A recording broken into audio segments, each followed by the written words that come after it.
అదే అంటారు యథన్నా గురితే పాపం తదన్నా ప్రతిమిచ్చతే సింహాలు చెప్తూ ఉంటాం. పొద్దున చేసిన పాపం పొద్దునే పోవాలి, రాత్రి చేసిన పాపం రాత్రే పోవాలి.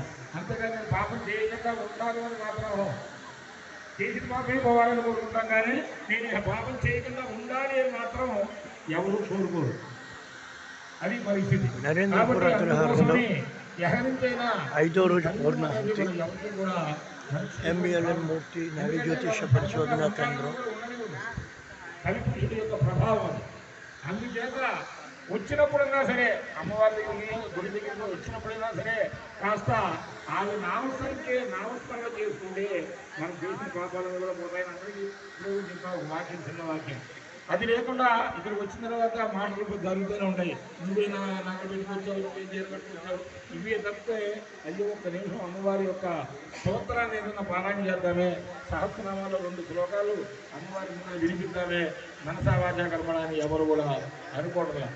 కాబట్టి భక్తులందరూ కూడా తెలుసుకోవాల్సింది ఏంటంటే మనకు ఉన్నటువంటి జన్మని సార్థకత చేసుకుని మరుజన్మ లేకుండా చూసుకోవడానికి ఇవన్నీ కూడా యాగాలన్నీ కూడా యాగం చేసేవండి.